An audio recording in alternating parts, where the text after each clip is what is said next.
개념원리 공통수학 1 시작해 보겠습니다. 우선 목차부터 시작을 볼 텐데요. 차례부터 먼저 보겠습니다. 단원이 크게 4개로 구성되어 있습니다. 여기 1단원 다항식, 2단원 방정식과 부등식, 3단원 경우의 수, 4단원 행렬인데요. 우선 다항식은 이제 여러분들이 중학교 때부터 많이 보셨던 내용이 나오고, 거기에 조금 낯선 내용이 나머지 정리와 이제 인수분해가 조금 더 복잡해지죠. 그리고 곱셈 공식이 더 추가로 많이 들어갑니다. 그래서 그거 정리하시면 되겠고요. 방정식과 부등식을 보시면 이제 복소수라는 새로운 숫자에 대해서 이제 공부를 하실 거고, 그다음에 2차 방정식과 2차 함수는 여러분들이 많이 보셨던 내용이에요. 중학교 3학년 때 거기에 추가해서 공부하신다고 생각하시면 되겠습니다. 2단원 내용이 좀 길죠. 그리고 이제 3단원과 4단원이 들어왔는데요. 3단원은 원래는 그 경우의 수는 수학하, 이 이전 교육과정에서는 수학하 2학기 때 공부하는 내용이었는데 이게 1학기로 내려왔고요. 그 다음에 이제 행렬인데요. 이게 예전에는 고등학교 2학년 때 공부했던 내용인데 한동안 빠졌었죠. 교과과정에서 빠졌는데 다시 들어왔습니다. 그래서 그렇게 4개의 단원으로 구성이 되어 있어서 하나씩 공부하시면 되겠습니다. 그러면 우선 다항식 연산부터 공부해 보도록 하겠습니다. 여기 보시면 제목이 다항식의 연산입니다. 연산.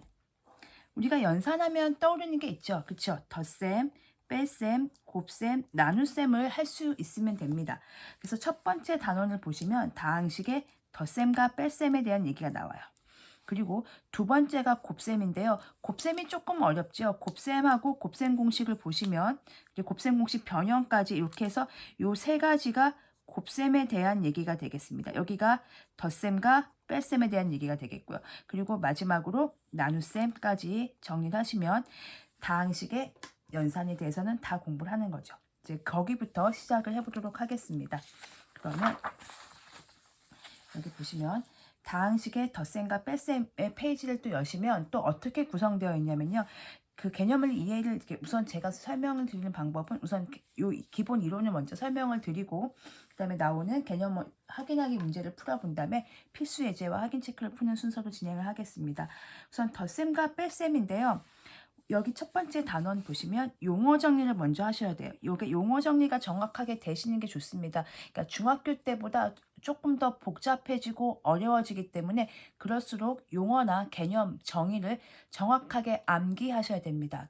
그래야지, 그러니까 수학은 언어라고 하잖아요. 새로운 이제 언어라고 생각하시면 약속을 한 걸 외워야지 우리가 그 다음 단계가 진행될 수 있기 때문에 가능하면 용어는 정확하게 외워주시기 바랍니다. 그래서 다항식 사용하는 용어를 새롭게 정리를 할 거고요.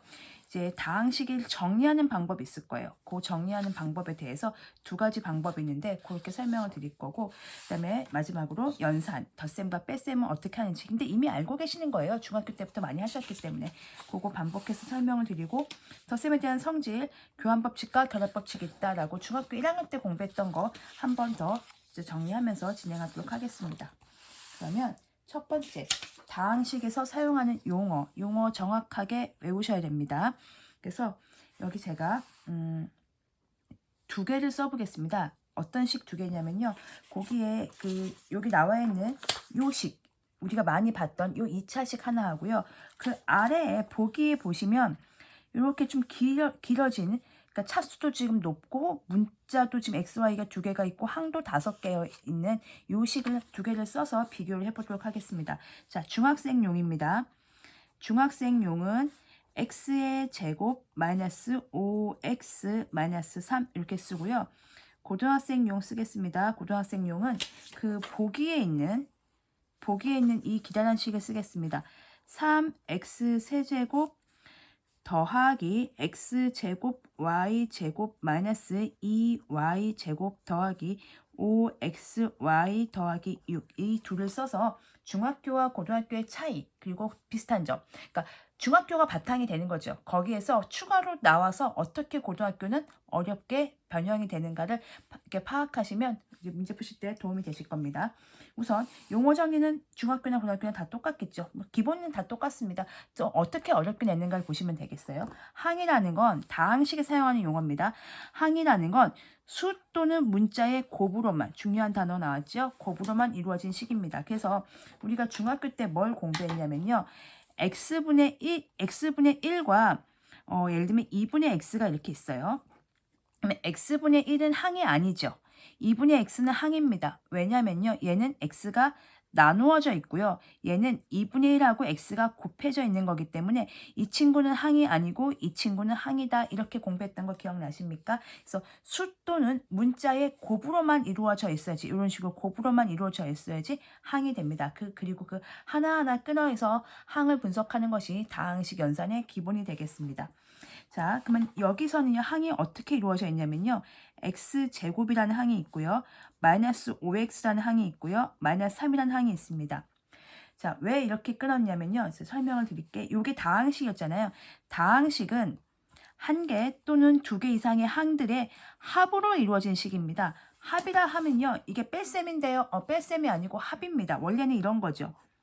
x제곱 더하기 마이너스 5x 더하기 마이너스 3 이렇게 받기 때문에 항이 5x가 아니고 마이너스 5x가 되는 거예요.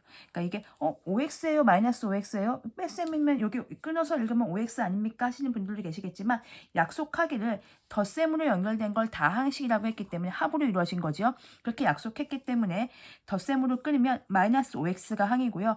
마이너스 3이 항이고요. x제곱이 항이 되겠습니다. 그럼 얘도 마찬가지죠. 여기서 보시면 항이 어떻게 끊어지냐면요. 3x 세제곱이 항이고요. x제곱 y제곱이 항이고요. 그러니까 여기 항을 써보겠습니다. 여기 항도 마찬가지죠. 3x 세제곱 그리고 x제곱 y제곱 그리고 마이너스 2y제곱 그리고 5xy 6으로 이루어진 겁니다. 이렇게 구성하시면 돼서 요게 하나하나가 항이다. 왜 그러냐면 x의 제곱은 x를 2번 곱한 거고요. 곱으로만 되어 있죠. 얘는 마이너스 5와 x를 곱한 거고요. 이건 아무것도 안 곱했는데 하시는 분들은 그냥 헷갈리시면 1이 곱해질 때 생각하시면 돼요. 수 또는 그러니까 숫자끼리 곱으로 이루어진 거니까요. 그러니까 숫자 자체는 문자가 없기 때문에 그냥 상수항 이렇게 부르셔도 괜찮습니다. 그래서 지금 이제 다항식과 항에 대한 설명을 드렸고요. 그다음에 단항식은 뭐냐면요. 항이 하나 있는 걸 단항식이라고 하죠. 항이 하나 있는 거요. 그러니까 예를 들면 거기에 이제 보기에 보시면 보기에 뭐라고 되어 있냐면요.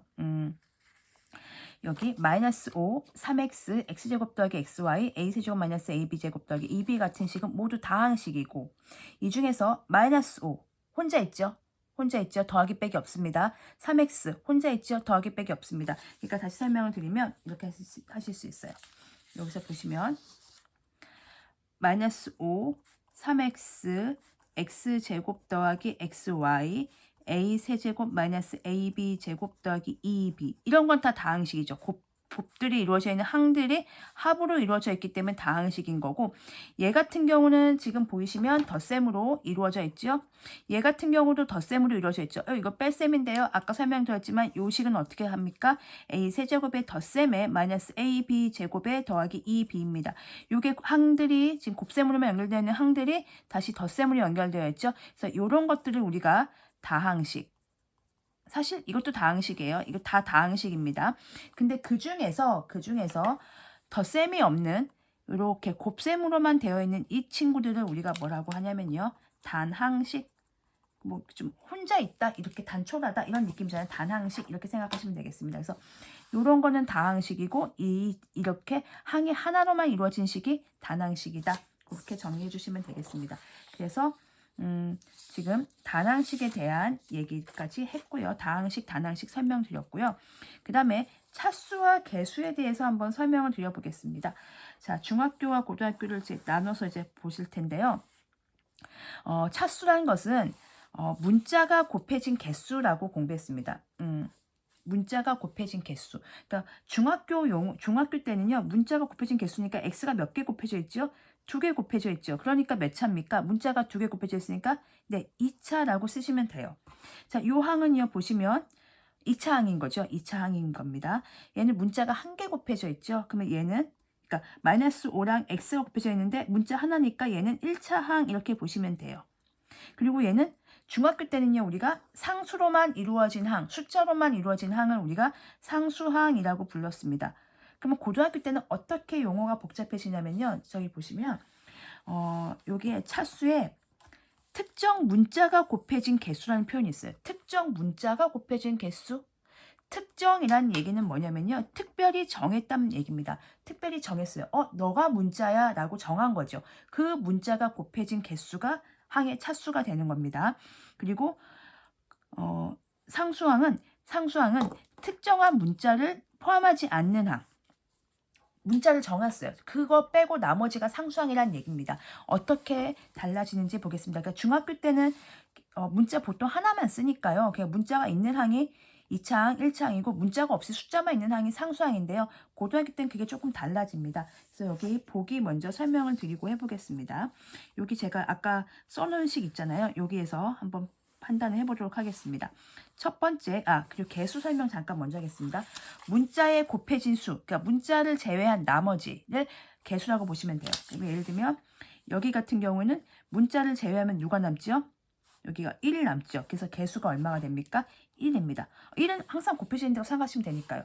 여기는 문자를 제외한 나머지가 얼마가 되겠죠? 마이너스 5죠. 이게 개수가 되는 거죠. 그래서 문자에 곱해진 수, 문자 앞에 붙어있는 그 숫자를 우리가 개수라고 하겠습니다. 이제 고등학교 걸 설명을 드리겠습니다. 특별히 정한 문자가 어떤 의미인지 설명을 드리겠습니다. 그러면 보시면 첫 번째 OXY에서 X의 개수는, 자, OXY 항이 있어요. 여기 OXY 항만 따로 뽑아서 보겠습니다. 자, 우리가 중학교 때는요, 개수가 5인데요 라고 하실 수 있어요. 그런데 그러니까 고등학교 때도 아무 말 없으면 그냥 5라고 하시면 돼요. 왜냐면 일반적으로 X하고 Y는 문자를 하니까요.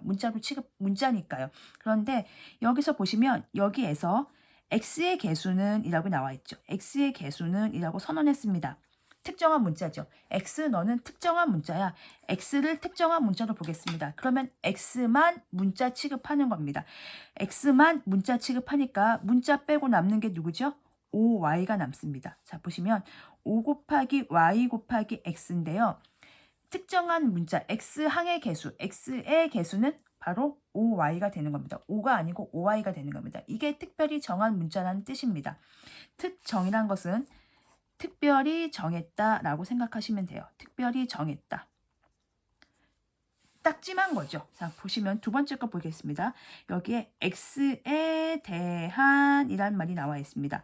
x에 대한, 그러면 누구만 문자로 정한 거죠? 특별히 x만 특별히 문자로 정한 겁니다. 그러면 y는 고려하지 않습니다. x만 보시면 돼요. 한 사람만 보면 돼요. x만 보시면 돼요. x에 대해서 몇 차식인 거죠? 최고차가 3차 있죠. 여기 x 3차 있고요. 요건 x에 대한 2차항인 거죠. 요거는 그렇죠. 상수항인 거죠. x에 대해서 보시면 3x 세제곱 더하기 x제곱 y제곱 마이너스 2y제곱 더하기 5xy 더하기 6입니다. x에 대한 x로만 정리하시면 돼요. 얘가 몇 차항인 거죠? x에 대한 3차항인 거죠. 왜요? x가 3번 곱해졌으니까. 특정한 문자가 곱해진 개수가 차수기 때문에 x를 몇 번 곱했니? 3번 곱했습니다. 얘는 x를 몇 번 곱했습니까? 2번 곱했습니다. x에 대한 이란 말이 있습니다. x에 대한 3창, 2창. 이건 뭐죠? 네, x가 없죠. 그럼 상수항인 거죠. 특정한 문자가 없습니다. 특정한 문자를 포함하지 않는 항이 상수항입니다. 중학교 때는 그냥 아무 생각 없이 숫자가 있으면 상수항인데요. 고등학교 때는 보시다시피 문자와 식이 복잡해집니다. 문자가 많아지고요. 그래서 특정한 문자를 포함하지 않으면 너는 상수항이에요. 자, 그럼 얘는요. x가 하나 있죠. 그럼 얘가 1차항입니다. 얘는 문자가 아예 없죠. 편하게 상수항이 되겠습니다. 조심하실 건 x에 대한 3차항, x에 대한 2차항, x에 대한 상수항, x에 대한 1차항, x에 대한 상수항이라는 겁니다. 그러면 이 식은 x에 대해서 몇 차식일까요? 당연히 제일 높은 걸 따라가면 되니까 x에 대해서 3차식이 되겠습니다. 그래서 x에 대한 3차식이고 상수항은 마이너스 2y제곱 더하기 6이 되겠습니다. 그래서 왜 갑자기 상수항에 y가 들어가 있지? 라고 생각하시는 분들은 다시 개념을 봐주시면 돼요. 특정한 문자인데 x에 대해서, 그러니까 x를 특정한 문자로 봤으니까 y는 문자가 아니구나 라고, 상수 취급하는구나 라고 생각하시면 되겠습니다. 세 번째 보겠습니다. y에 대한, 이제 또 y에 대한 그럼 특별히 정한 문자가 뭐가 되는 거죠? y가 되는 거죠. 그럼 x는요? 문자로 취급하지 않겠다는 얘기입니다. 특정한 문자는 y입니다. 그러면 다시 보시면 또 한 번 더 쓰겠습니다. 이렇게 써주시고요. 그 다음에 y에 대한 이라고 써보겠습니다. y에 대해서 y가 없죠. 얘가 그러면 상수항이 되는 겁니다. y에 대한 y만 몇 번 곱해져 있죠? 2번 곱해져 있습니다. x제곱은 개수가 되는 거죠. 얘는 y에 대한 2차항이 됩니다. 그래서 아까는 x에 대한이니까 얘가 개수가 되는 거예요. 이 x제곱에 대한 개수는 얘가 되는 건데 얘는 y제곱에 대한 개수가 얘가 되는 거겠죠. 이렇게 특별히 정한 문자가 뭐냐에 따라서 개수가 되기도 하고 문자로 취급받기도 하고 이렇게 됩니다. 얘는 y에 관한 2차항이 되겠죠. 개수는 얼마가 될까요? 마이너스 2가 되겠습니다. 앞에 마이너스 2가 곱해져 있으니까요. 얘는 y에 관한 1차항이 되겠습니다. 그리고 개수는 뭐가 될까요? 그렇죠. 5x가 개수가 되겠습니다. 자, 6은 y가 없죠? 상수항입니다. 그러면 자, 여기서도 제일 높은 게 y가 2차항이 제일 높네요. 그래서 y에 대한 2차식이고 상수항은 여기랑 여기 3x제곱 더하기 6이 되는 그런 개념으로 정리하시면 되겠습니다. 자, 마지막으로 4번을 보시면 아무 말 없으면 xy 문자 다 취급하는 거고요. 여기에 xy에 대한이라고 또 친절하게 나와 있어요. 그러면 xy가 다 문자인 거죠. xy가 다 문자예요. 특별히 정한 문자가 x하고 y입니다. 그럼 한 번 더 쓰겠습니다. 그럼 보시면 이렇게 되고요. 그럼 xy에 대해서 보시면 얘가 이제 최고차가 얘 몇 차식이냐면요. x가 몇 개요? 2개, y가 2개니까 얘가 4차항이 되는 거죠. 특별히 정한 문자에 대해서 4차항이 되는 거니까 이 식은 몇 차식이 되는 겁니까? 그렇죠. 4차식이라고 적으시면 되겠고요. 상수항은요. 얘 상수항 아니에요. x에 관한 x 3차고요. 얘 2차고요. 얘도 2차죠. 얘가 3차고요. x 3번 곱했으니까요. 얘 2차죠. y 2번 곱했으니까요. 얘는 2차입니다. 왜요? x, y 2개 곱했으니까 2차예요. 얘가 상수항이 됩니다. x도 없고 y도 없는. 그래서 상수항은 6이 되겠습니다. 이렇게 생각하시면 되겠습니다. 그리고 보시면 이제 동류항 정리까지 이제 동류항까지 하시면 여기 내용이 끝납니다. 다시 한번 정리하시면 항에 대해서 곱으로만 되어 있는 것, 수 또는 문자의 곱으로만 이루어진 식이고요. 상수항은 특정한 문자를 포함하지 않는 항. 이제 이 뜻이 이 문장이 뭘 의미하는지 아셨을 겁니다. 그다음에 개수는 항에서 문자 앞에 있는 것, 문자로 선언한 특별히 선언한 개 말고 앞에 있는 걸 개수라고 생각하시면 되겠고요. 단항식, 다항식 있는데요. 단항식은 한 개의 항으로만, 그러니까 곱으로만 있으면 항이죠. 단항식이죠. 그런 단항식들을 덧셈으로 연결한 게 다항식이 되겠습니다. 차수는 항에서 특정한 문자가 곱해진 개수고요. 다항식의 차수는 그쵸? 그 차수가 가장 높은 항의 차수를 그 다항식이 몇 차식이니 이렇게 얘기하는 거죠. 그리고 이제 동류항을 한번 해보겠습니다. 이 동류항 아시다시피 덧셈 뺄셈 할 때 동류항이 중요하죠. 그래서 동류항을 알아보는데요. 역시 마찬가지입니다. 중학교 때는 문자가 같고 차수가 같으면 동류항이야 라고 설명을 했는데요. 지금 보시다시피 문자가 많고 식이 길어졌잖아요. 그때 동류항의 정리를 다시 하겠습니다. 특정한 문자에 대해서 문자가 딱 정해져 있어요. 특정한 문자에 대해서 차수가 같은 항을 우리가 동류항이라고 합니다. 그래서 그 보기를 보면서 동류항 정리를 다시 한번 해보도록 하겠습니다. 여기 보시면 동류항에 여기 보기 3번을 보시면 한번 써가보겠습니다. x 세제곱 더하기 3x제곱 y 마이너스 2xy 복잡하니까 이렇게 여기다 이렇게 적겠습니다. 얘는 가리고요. 헷갈리시니까 2xy 마이너스 x제곱 y 더하기 5xy 마이너스 x 더하기 6 이게 이제 고등학교에서 여러분들이 숨이 턱 막히는 거죠. 식이 너무 길어요. 그리고 너무 복잡해요. 그때는요. 꼼꼼하게 관찰을 하셔서 개념에 맞게 분석을 하시면 되겠습니다. 자, 여기서 보겠습니다. x에 대한 동류항을 찾는 겁니다. 동류항. 특정한 문자를 선언했죠. x만 찾으시면 돼요. x에 대한 동류항. 그러면 x항을 보시면 돼요. 얘는 문자가 3개, x가 3개니까 얘는 아니에요. 얘는 x가 2개니까 아니에요. x 하나니까 얘네요. x가 2개니까 아니에요. x가 하나니까 얘입니다. x가 하나니까 얘지요. 그러니까 특정한 문자에 대해서 여기 보시면 특정한 문자에 대해서 차수가 같은 항. 그러니까 x에 대한 동류항이니까 x가 1차 있는, x가 하나 있는 애들 고르시면 돼요. 이런 애들 골랐어요. 그래서 x에 대한 동류항을 고르시면 마이너스 2xy와 5xy와 마이너스 x가 되는 거죠. 이걸 이제 이렇게 생각하시면 돼요. 다시 좀 예쁘게 쓰면 마이너스 2yx 그다음에 OYX 마이너스 X. 그러면은 X로만 정리가 된 거죠. X에 관해서 동류항이 됐고요. 우리가 중학교 때는 어떻게 공부하죠? 3x 더하기 2x 이렇게 쉽게 나오죠. 그럼 얘 얼마죠? 5x입니다. 왜 5x일까요? 3 더하기 2를 해서 x에서 5x 그 문자 앞에 있는 개수들만 더하거나 빼서 이렇게 동류항 정리를 하죠. 얘도 마찬가지입니다. 만약에 예를 들어서 이게 더하기로 바뀌었다고 생각을 한다면 어떻게 하시면 되냐면요. 개수 마이너스 2y와 개수 플러스 5y와 물론 얘는 좀 정리하면 3xy가 되긴 하겠네요. 얘는 정리하면 마이너스 1 이렇게 이런 식으로 동류항이 정리가 되는 거예요. 그럼 요것들은 x가 특별히 정한 문자가 아니기 때문에 요것들은 개수가 되는 거죠. y가 비록 문자임에도 불구하고 x에 대한이라고 특별히 정한 건 x이기 때문에 개수 취급, 상수 취급을 하시면 되겠습니다. 자, 그리고 여기 보시면 하나 더 공부하겠습니다. x제곱 y에 대한 동류항 또 찾겠습니다. 특별히 정한 문자가 뭐죠? x하고 y인데 x제곱 y죠. x하고 y인데 x가 2번, y가 한 번 곱해져 있는 거 찾는 겁니다. 그러면 x가 2번, y가 한 번 있는 거, 여기 있네요. x가 2번, y가 한 번 있는 거 여기 있네요. 자, 그래서 얘 동류항은 3x제곱 y와 마이너스 x제곱 y가 동류항이다. 이렇게 정리하시면 되겠고, 이 동류항 얘기는 결국 덧셈 뺄셈을 할 때 동류항끼리 덧셈 뺄셈을 하기 때문에 중요한 얘기가 되겠습니다. 이렇게 해서 첫 번째 페이지에 나오는 다항식에서 사용하는 용어에 대한 이제 설명을 드렸고요. 좀 내용이 좀 길어져가지고 영상이 길어져서 다항식에 정리하고 덧셈 뺄셈은 다음 영상에서 다시 설명을 드리도록 하겠습니다.